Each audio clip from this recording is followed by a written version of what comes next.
How we doing? How we doing? How we feel? You want to know what? Let's ask that. How do we feel right now? Are we feeling good? I hope so. Welcome. Yet another day, another dollar. It is Monday. And this will be about an hour of a stream that we'll be plucking around here. I have the great Tom Lobianco of 24 Sight coming on the show. We're going to start a Veep Stakes power poll. We're going to do a little draft. We're going to each put one person on the board. I got my list of who I think. I got my little my sneak picks, but we're going to do that. That's going to be fun, but that is at 11 o'clock Eastern time. Until then, I'm with you. I'm with you. Remember that old ditty? There's an Iowa poll, which I have to say, you don't normally, well, let's put Iowa in context.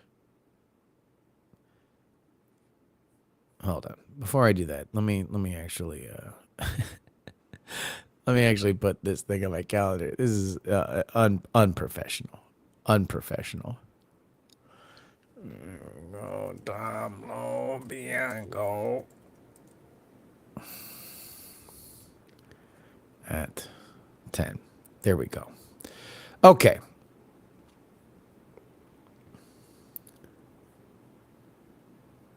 So, what does Iowa mean to Democrats? Let's do a little research. Here we go. Iowa presidential vote. Psh, psh.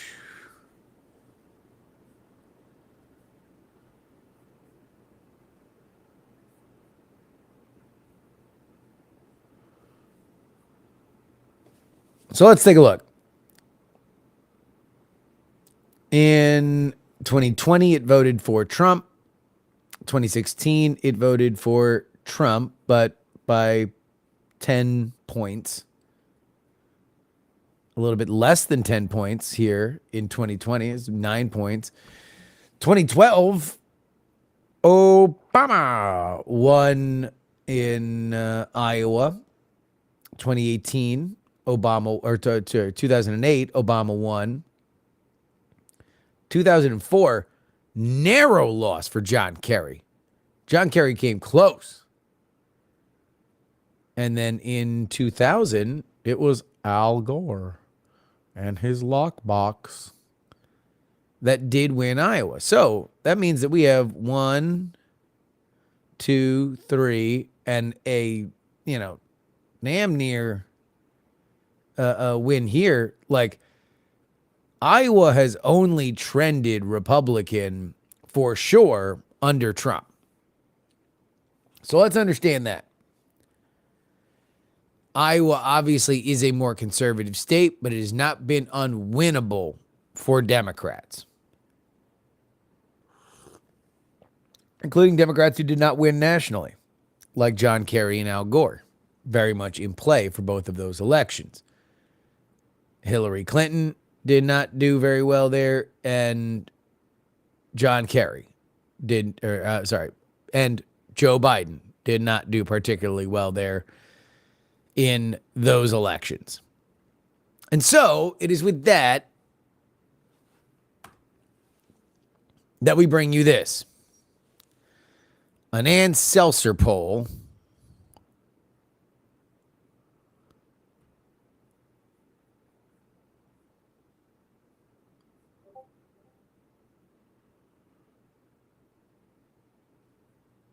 for Iowa.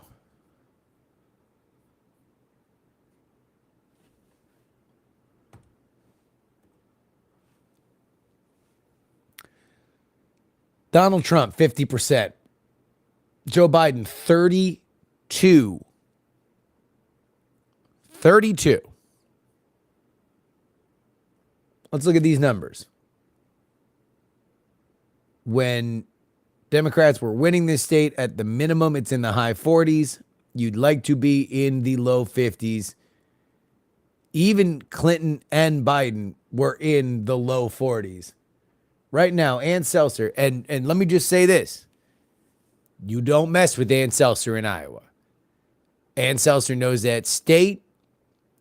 You trust what Ann Seltzer says. Even folks who want to say, oh, well, the polling flawed. You're not calling enough, blah, blah, blah, blah. Not with Ann Seltzer. She is the best at tracking the caucus. She is a rigorous methodological wonder. This is bad. Bad. And here's why. Map of United States. Let's just go ahead and take a look at this here. Map of the United States. Yeah. Here we go. Hey, look at that. That's Iowa. Right? What's it right next to? Minnesota and Wisconsin. Yeah. Yeah. These are two states that Joe Biden desperately needs to win. If he does not win Minnesota and Wisconsin, then it's over, Johnny. Right? And so if you understand that there's going to be some correlative element, that Ohio now is blood red, and so that is making Pennsylvania slightly more conservative than it would be otherwise. It is making Michigan more conservative than it would be otherwise. Then you have to also understand that Iowa's going to track on some level to Wisconsin and Minnesota. And so when you see numbers like that, and look, this isn't a bad poll. This is a, what are we doing, guys? That's like a big warning sign. Because Ann Seltzer, again, her reputation in the world of polling is beyond reproach. The two A-plus pollsters that are kind of universally recognized amongst all the models are New York Times Siena, that's Nate Cohn, and Ann Seltzer. That's it. That's the list. So is Iowa a must-win?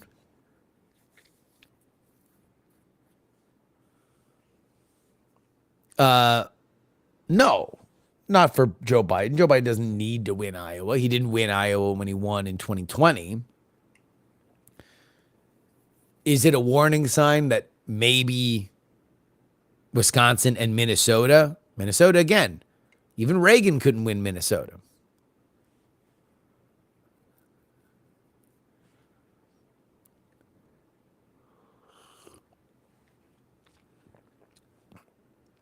Adawan says, Iowa's going to go red, but not by 18 points. Homie, if it's you and Ann Seltzer in a room, and Ann Seltzer tells me that Biden is going to lose by 18 points, and you tell me no, I'm sorry, dude. I'm making the other choice. I'm saying, Ann, I agree. Now, that being said, let's be realistic here. We're not saying that this is going to be the end result. We are saying that based on the survey, this is one flicker in the flame that doesn't look particularly good for Joe Biden.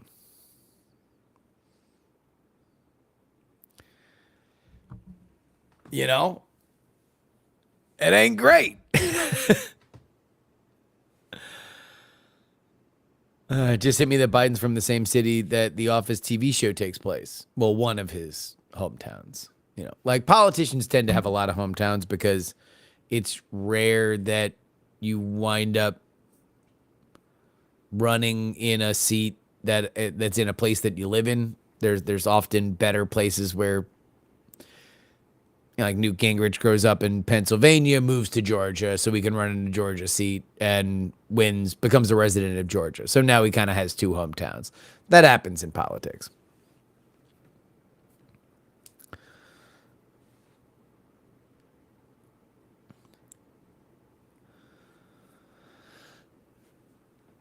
I gotta say,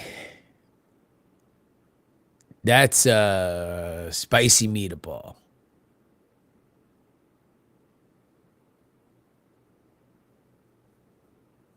Hillary had that layover in JFK, so she ran for the New York Senate. Well, I mean, that was the Bobby Kennedy move. Bobby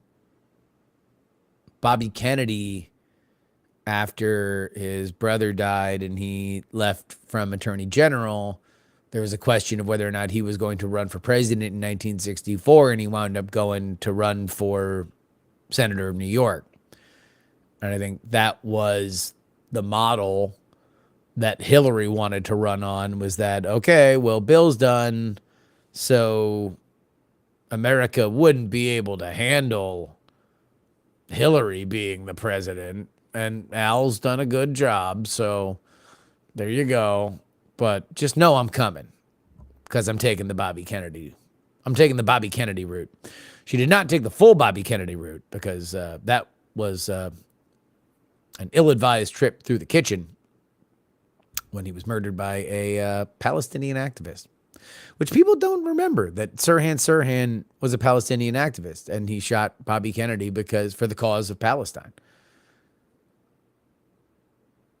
A lot of people, for whatever reason, I've mentioned that to a few, because it surprised me when I was doing research on it, and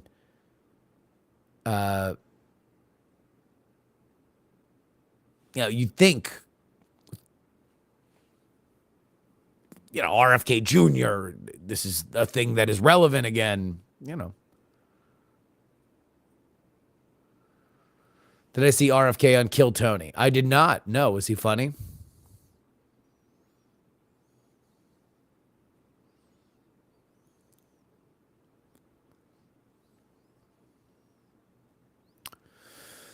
Some media saying Biden did not stand motionless at his Hollywood event, but the video shows that he was a statue. Do we want to Zapruder this? We can Zapruder this right now.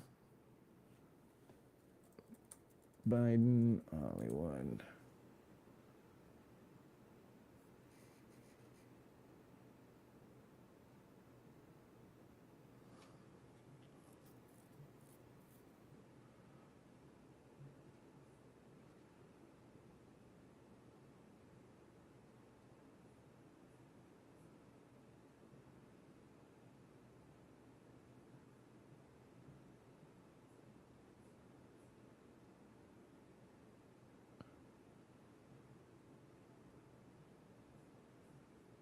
All right, here we go. This is the video.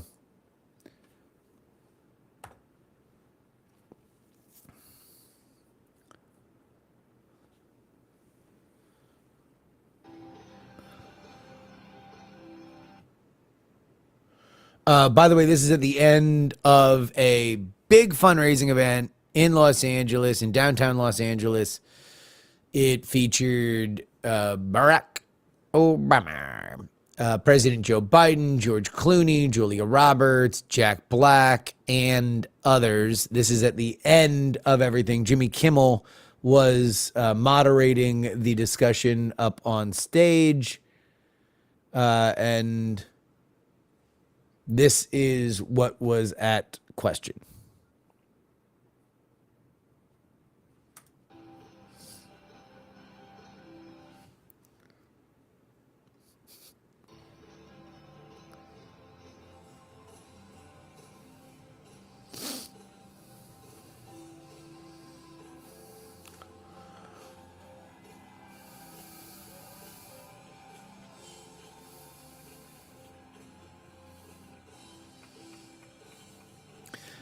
So there was another clip I saw that kind of went a little bit longer on the front end.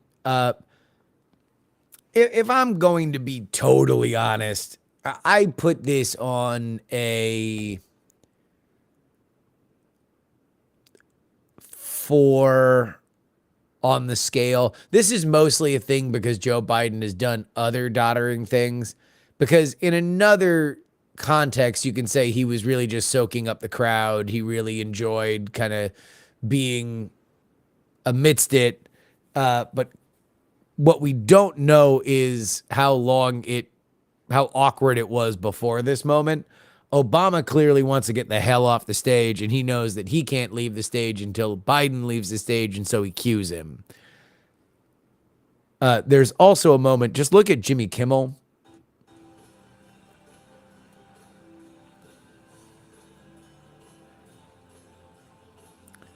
Maybe it was in the other video. In the other video, it seemed like Jimmy Kimmel was initially going to reach to motion Biden off the stage and then doesn't.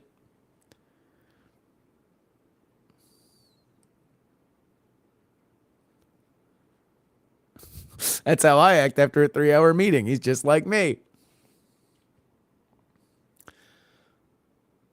I mean, the one thing that like was just wild about that was that there was a picture of Biden's face.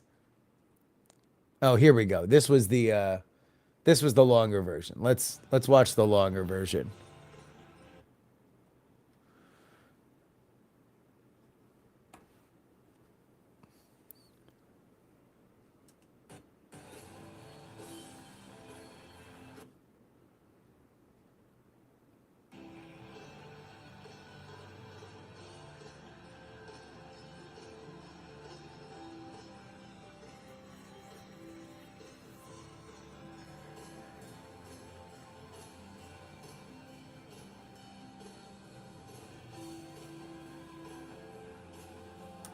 I guess it's the fact that Biden's not also waving at people. Like the one thing that we can't know is what was the cue? Was it like, all right, thank you everybody? Had they already been cheered? You know, was it now just time to go? You can tell that the visual cue of the stage was the band being revealed as kind of like that's the stage version of turning on the lights in a bar, or like the staff starting to put the chairs upside down on the tables.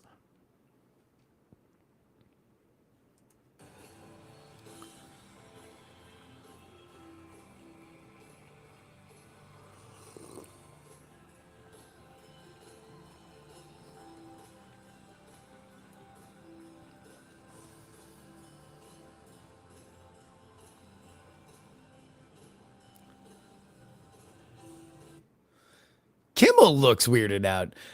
He would never say it. Mr. Nathan P. Dunn, I've seen worse from Biden. 100%. I would agree. Me too.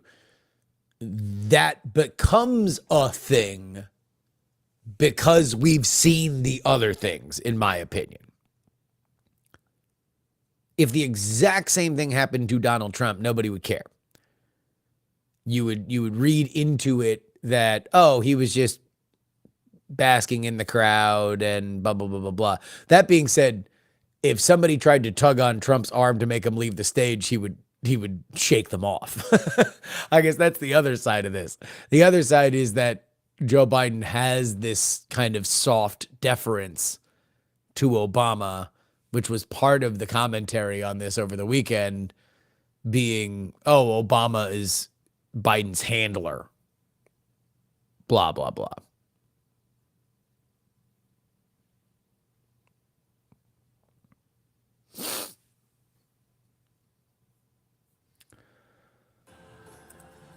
All right.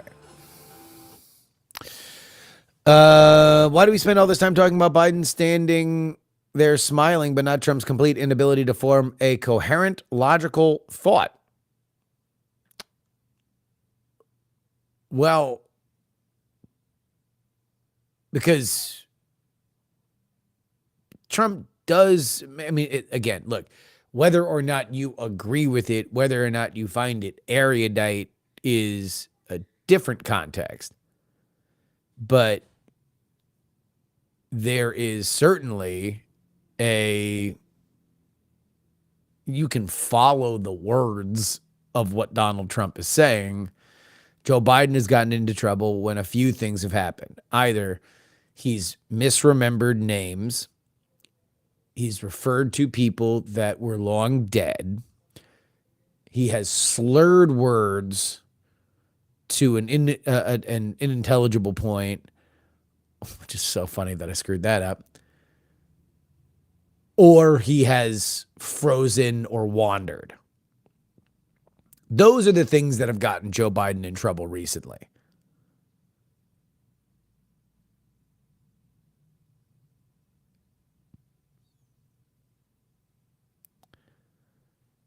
I'm not talking about Trump saying things I disagree with. I mean, Trump's mind has slipped to the point where he cannot even form sentences. I mean, I don't know. I've watched a fair amount of Trump speak recently. I've been in the room where Trump has spoken recently. It does not seem to me that there are the problems that you describe. Now, I'm not saying that there's not, but for my eyes, I have not seen that he's been unable to put together a coherent sentence.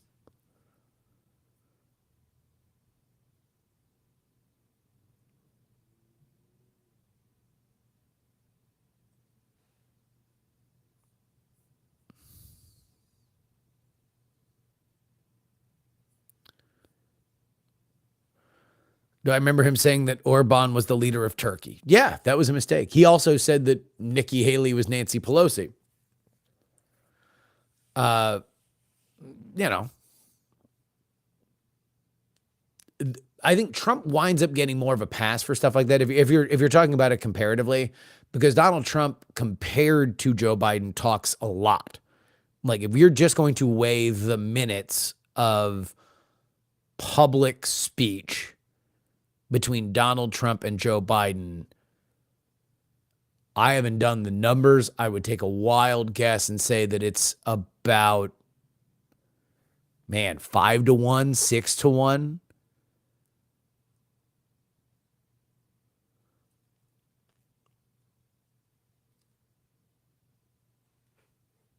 Like, so that's the, I think Trump winds up getting more of a pass because of that.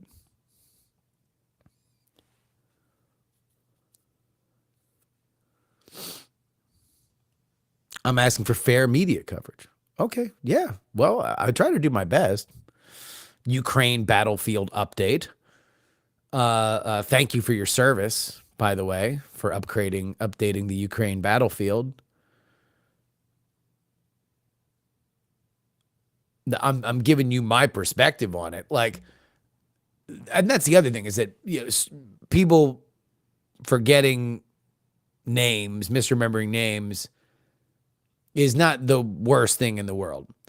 Joe Biden has gotten himself into a couple problems, a few different problems with that I think are unique, and I'll explain them. Number one, he loves to tell a story about how he went to a G7, his first G7 meeting, and said, America's back. And then President Macron said, yes, but for how long? Then I believe it was Liz Truss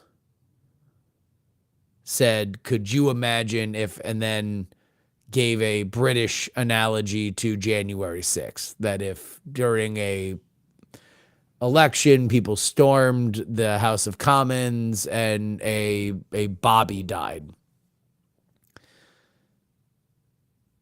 or maybe it was it was it was Merkel that said it. Anyway, Biden loves telling this story. It's part of his stump speech. He talks about it all the time. He got himself into trouble twice with that. And specifically, he got himself into trouble because he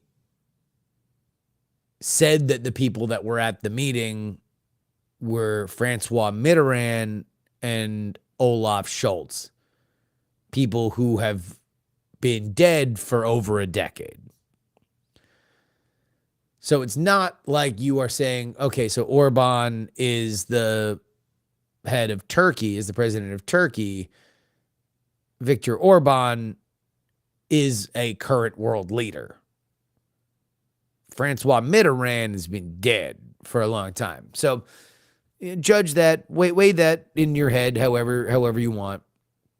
The other big problem that Biden got into with that kind of gaffe is he decided to really lash out at the Her report, which said that Joe Biden was a well-meaning man with a failing memory. And so he lashed out at the author of the report and then decided to take questions, at which point he mixed up the president, or was it? He said that El Sisi was the president of Mexico. El Sisi is the president of Egypt. That was bad because it's in the context of him being very angry about a report that says he has a bad memory. So if you've taken the proactive step to yell about this and then you're making a mistake, look, it's risk and reward. Now, if you're going to go to the Trump stuff, which has happened, Trump was in New Hampshire while I was in New Hampshire, and he went on a whole rant about how Nikki Haley should have called in the National Guard during January 6th. Well, Nikki Haley had no chance to call in the National Guard during January 6th because Nikki Haley is not Nancy Pelosi. That's who we met. Nikki Haley made some hay about that. I saw her the next day in person, and she, made a point to say, I just want to say that I'm not Nancy Pelosi. But, stuff like that comes and goes. The flub itself is not the greatest political sin. Where Biden faces a problem now is that it's an accumulation that leads to an expectation.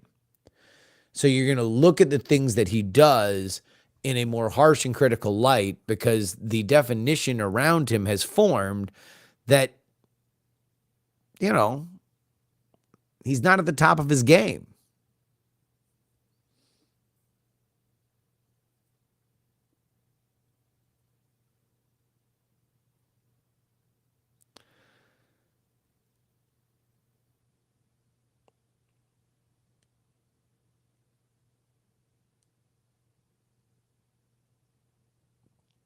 So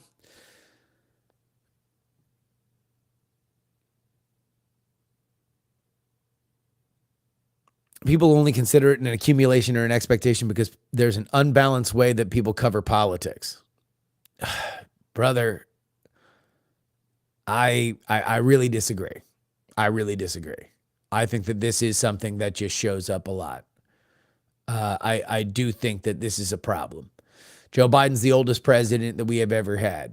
He wants to win re-election to become the oldest president ever elected. He would leave office as the oldest man to ever be in the White House.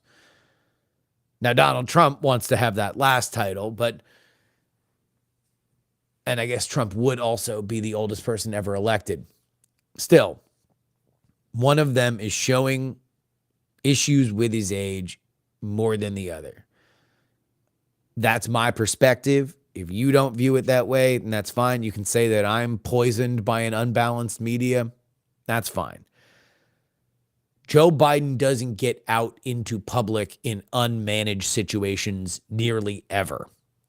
And in managed situations, he is giving signs to voters that he is not all there. That's a problem. And unfortunately, it's a problem that really only has one solution.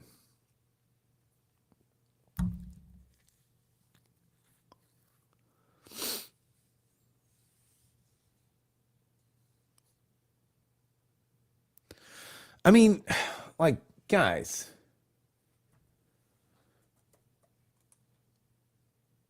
I have a new Substack up. I wrote again. These fingers, they came to life. And I wrote about the 3 ways that the debates are going to go, or the first debate is going to go. Specifically looking at it from a best case scenario for Biden, a best case scenario for Trump, and a ugly situation. If it's just an ugly bit, angry old men to yelling at each other situation, who that benefits, you can go read it.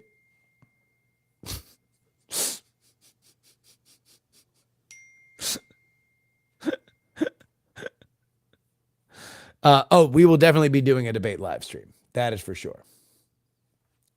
But while I was doing that,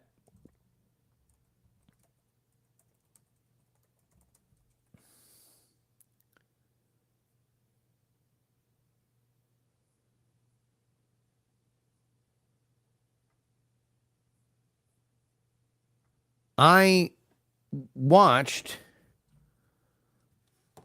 parts of the 2020 debate.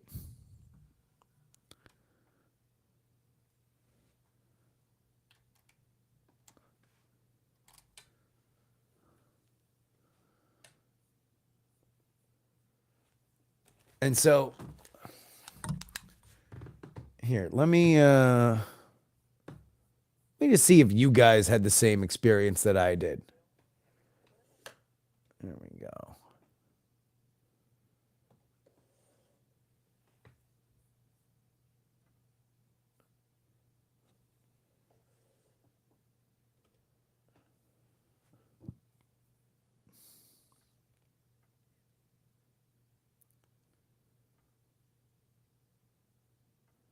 All right, I'm just going to drop into a random place in this debate.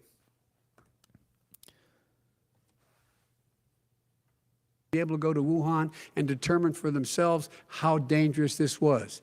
He did not even ask Xi to do that. He told us what a great job Xi was doing. He said we owe him a debt of gratitude for being so transparent with us. And what did he do then? He then did nothing. He waited and waited and waited. He still doesn't have a plan. Wrong. I laid out Sir, back it's in 2 March minutes. exactly It's so what we wrong. should be doing. And I laid out again in July what we should be doing. We should be providing all the protective gear possible. We should be providing the money the House has passed in order to be able to go out and get people the help they need to keep their businesses open schools. It costs a lot of money. You should get out of your bunker and get out of the sand trap and get in your golf course and go in the Oval Office and bring together the Democrats and Republicans and fund what needs to be done now to save lives. So if we, All right. Maybe it's just me, but that feels like modern Joe Biden at 1.75 speed. He just sounds a lot faster then in 2020 than he does now. Now, there's still some of the stutter and the falling, and that's why back then he got a reputation for being having lost his fastball. But let's now go back further still. Let's go back even further. Let's look at that 2012 debate with Paul Ryan.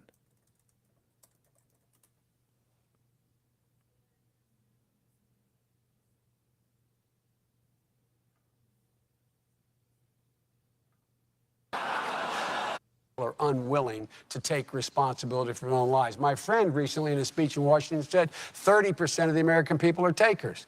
These people are my mom and dad, the people I grew up with, my neighbors. They pay more effective tax than Governor Romney pays in his federal income tax. They are elderly people who, in fact, are living off of Social Security. There are veterans and people fighting in Afghanistan right now who are, quote, not paying any taxes. I've had it up to here with this notion that 47%, it's about time they take some responsibility here. And instead of signing pledges to Grover Norquist not to ask the wealthiest among us to contribute to bring back the middle class, they should be signing a pledge saying to the middle class, we're going to level the playing field. We're going to give you a fair shot again. We are going to not repeat the mistakes we made in the past by having a different set of rules for Wall Street and Main Street, making sure that we continue to hemorrhage these tax cuts for the super wealthy. They're pushing the continuation of a tax cut that will give an additional $500 billion in tax cuts to 120,000 families. And they're holding hostage the middle class tax cut because they say we won't continue the middle class tax cut unless you give the tax cut for the super wealthy. It's about time they take some responsibility. That man doesn't live here anymore. That man doesn't live here anymore. I mean, do we want to go? Let's go to a modern speech. Let's go to a modern speech, right? Let's go to their YouTube. This Biden, Joe Biden. Where's Joe Biden's YouTube channel? Joe Biden channel. Yeah.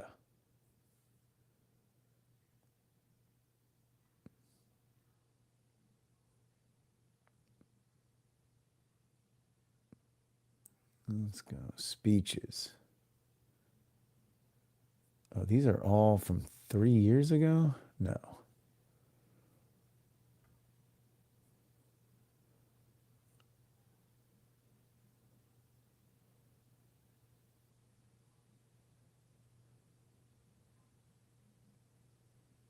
All right, well, he didn't have a lot of speeches there. I wonder why. Joe Biden speech.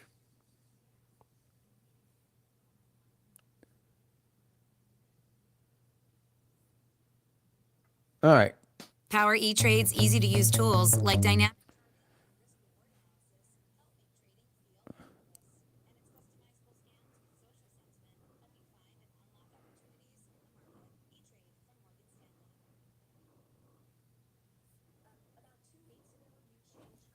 Allow Ukraine to fire U.S. weapons into Russia. Given the reported successes, would you consider further expanding the parameters on U.S. weapons into Russia, even despite your concerns about escalation?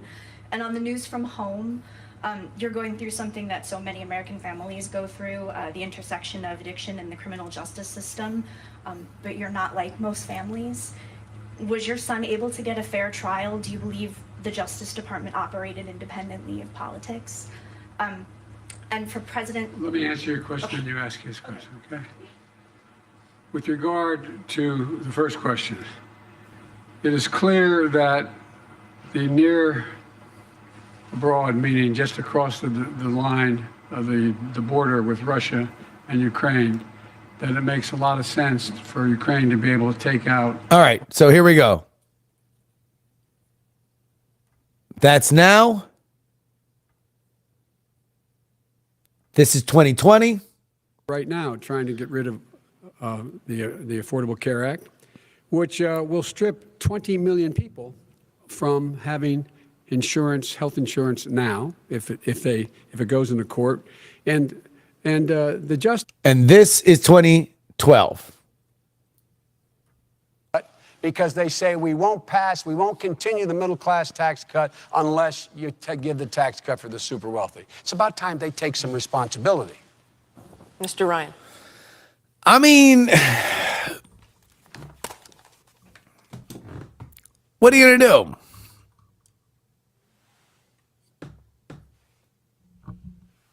What are you going to do? Like, he's old. Look, man, it's in the way that you use it. It comes and it goes. And, you know, he's in a situation now where there are good days and bad days. And right now, sometimes you got to give a public speech to the world on a bad day.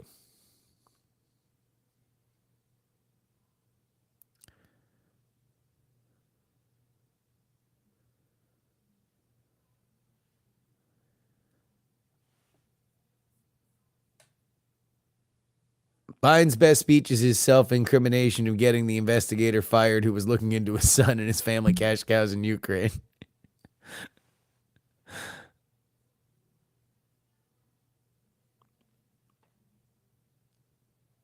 You can't convince me that Joe hasn't had a stroke in the last 4 years. I mean,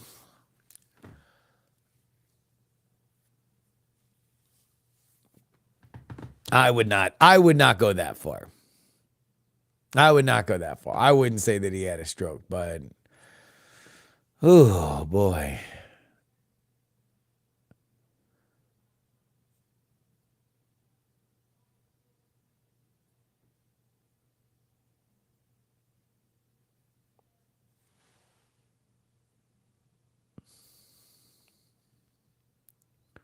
Or all these old politicians the real reason we have an Adderall shortage?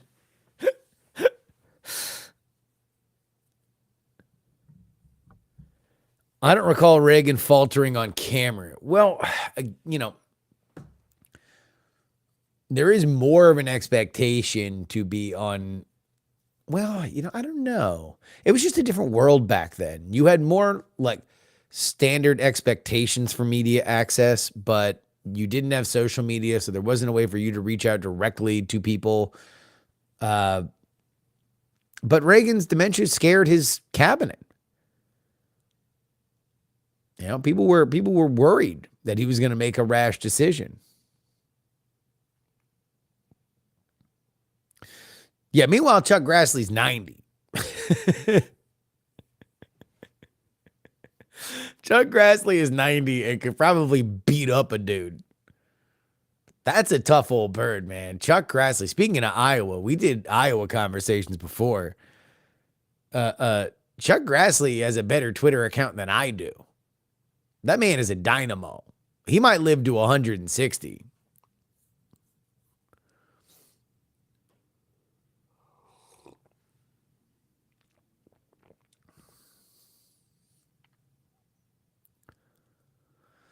What would be more likely, Biden beating a younger non-Trump candidate or Trump beating a younger non-Biden candidate? Pete Pratik 96. Are we assuming that both of them are president at the time? Because I would say the easy answer is Biden beating a non-Trump younger candidate now, because if you're the president, you're the president. That gives you an advantage. But then again, maybe it's not that easy, because if Biden left, then the other person isn't the president. So I guess I would, here's what would go through my head that I'm immediately overcomplicating your very simple hypothetical.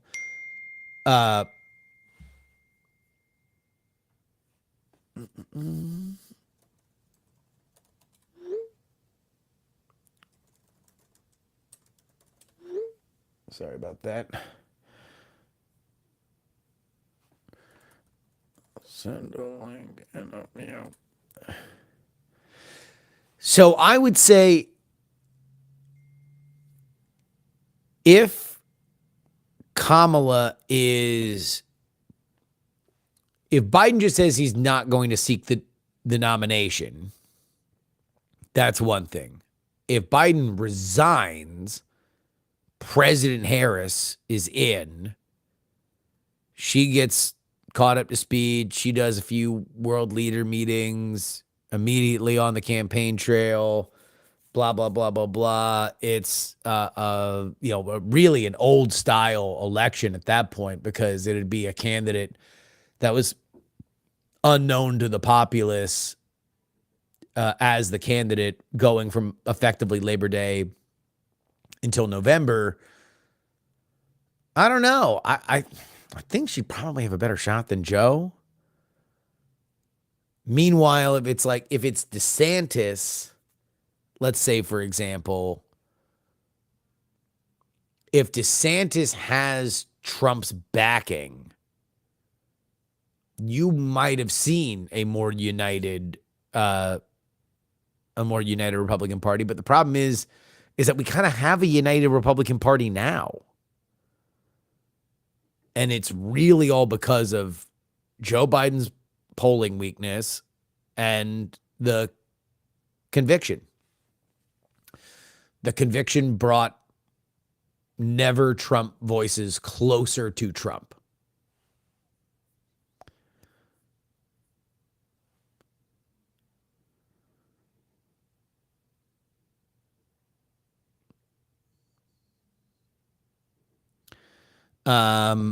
I'm so curious who Trump will pick for vice president. Well, we're going to talk about that with Tom LoBianco. Who should be my number one draft pick? Burgum or Vance? Who do you guys like better? Doug Birdman or JD Vance? Let's take a look at the predicted too.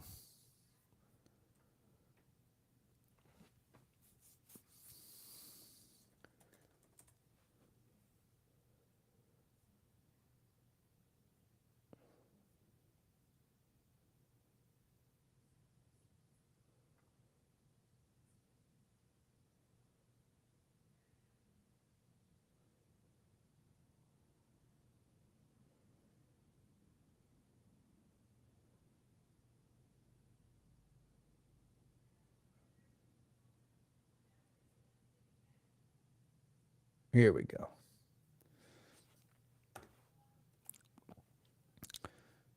Tim Scott was leading the prediction market. It's now a Doug Birdman market with J.D. Vance in second, Marco Rubio. These were the three that the New York Times said were in the top echelon.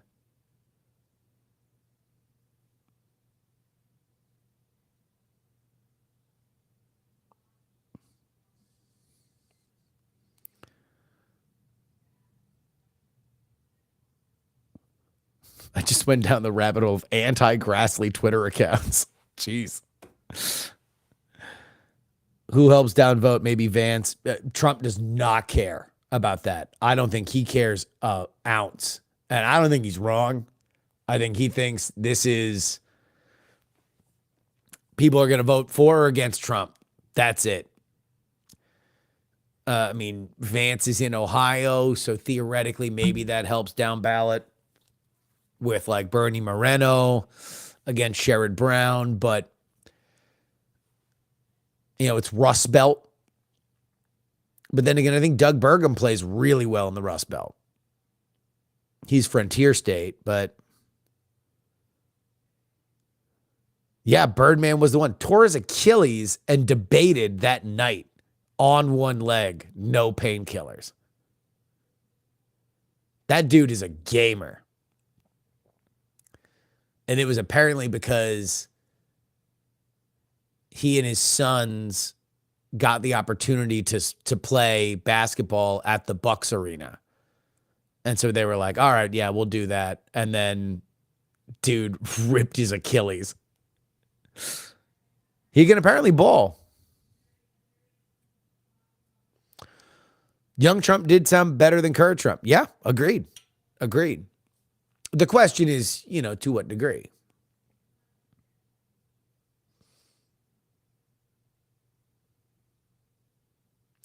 No, Waffleophagus. I mean a gamer as in somebody that sees it through no matter what, not a Cheeto Dust and Code Red gamer. Different gamers. I can understand, but there are multiple definitions of the word gamer.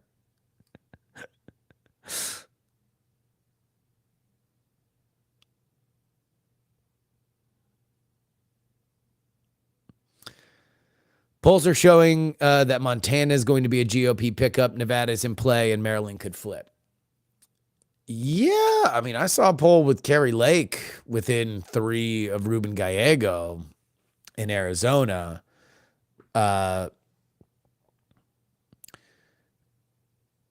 The problem with a lot of these seats for the Republicans, and again, this is a once in a decade pickup opportunity for the Republicans. If they screw this up, this is not bode well for their legislative agenda for the next 10 years. But they got a lot of people that are running in these seats that don't have name recognition against incumbents. And so even in a favorable electoral environment where you're probably going to bring a lot of Republicans that are non-traditional voters to the polls because that's what Trump does, well, you still need to make sure that they know to vote for Senate. And they know that that's important. And I very much wonder what Trump, I think, did get a lot of shit for in 2022 is that he didn't spend a lot of time on the road for those Senate candidates that he basically put in there. He didn't spend a lot of time in Georgia for Herschel Walker. He didn't spend a lot of time in Pennsylvania for Dr. Oz. It was like one rally and that's it. And it was basically the Trump show. So if that's all you're doing is you're getting people out there, I mean, now it'll be different because Trump's on the ballot. So if he goes out to Montana, if he goes out to whatever, and make sure that you plug, like, make sure you vote for blah, blah, blah, then that's better.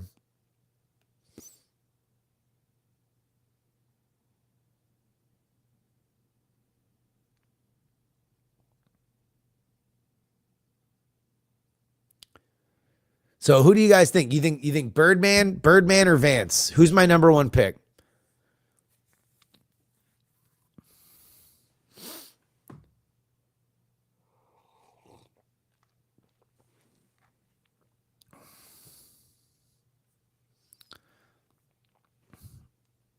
Don't go off the board, man. I'm trying to pick between two people, you smart Alex.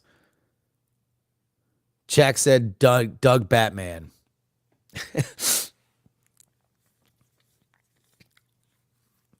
I might go chalk on that. I might just say, look, I can just see Trump likes Burgum because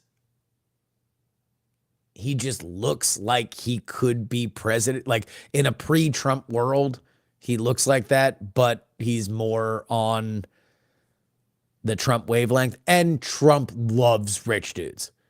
Trump loves rich dudes. He's just like, well, if you became rich, that means you got something.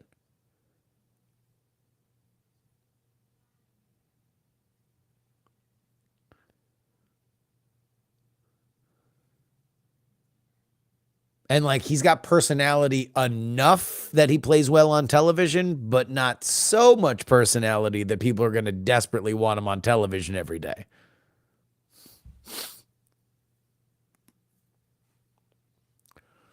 Trump loves celebrity more than rich. Well, I don't know if J.D. Vance is particularly a celebrity. I mean, I think like Matt Gaetz is more of a celebrity.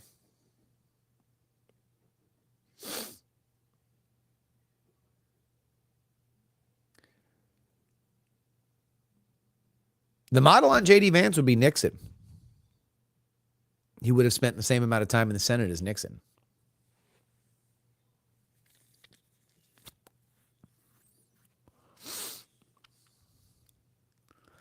Could Trump pick Baby Dog as his VP? Matt Gaetz as VP. Well, the rumor is Matt Gaetz is governor of Florida.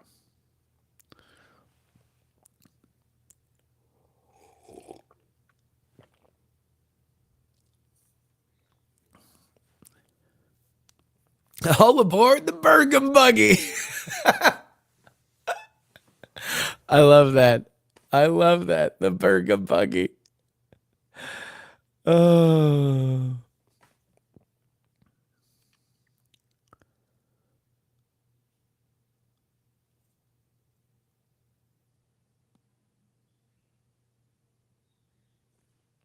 Gaetz is governor of Florida, rip to that state.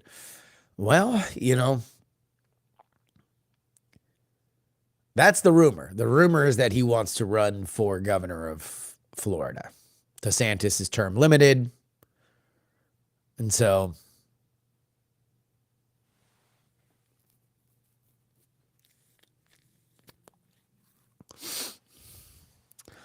I think the anti-Trump coalition is stronger than the anti-Biden or anti-Democratic coalitions. I think it would be easy for any Dem but Biden to beat Trump or any candidate endorsed by Trump. Maybe. I mean, if you look at the polling for Senate, it does appear that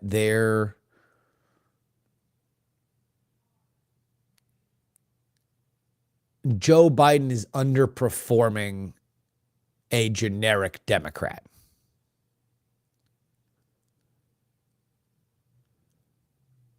Now,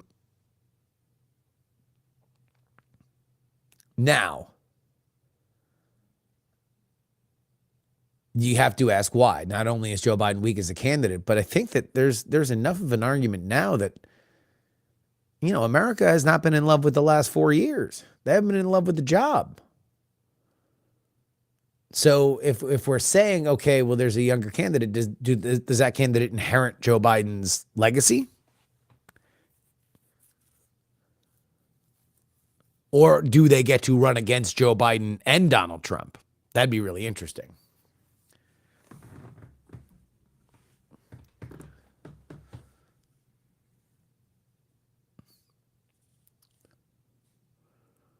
Has anyone that was in the House won the presidency that wasn't a senator first? Oh, boy.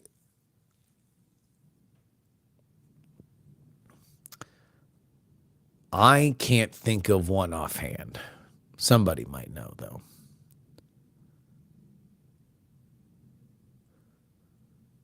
Yeah, all right. ChatGPT, let's go.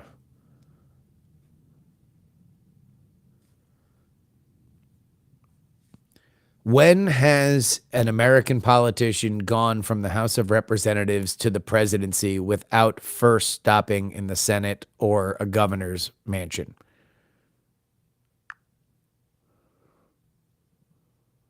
An example of an American politician who went directly from the House of Representatives to the presidency without serving as a senator or governor is James A. Garfield.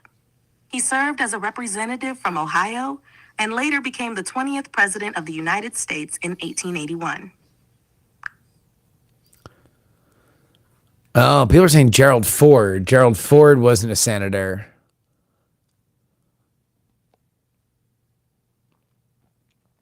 Spin Dash, welcome to the twisted labyrinth of my thought process. There we go, Garfield. He doesn't hate Mondays. He got shouted out on the stream. That's it for us now, though, because I got to set up for Tom Lobianco. Hope you guys have a good day. And I'll be on DTNS today. It'll be a good time. Okay. See you later, friends.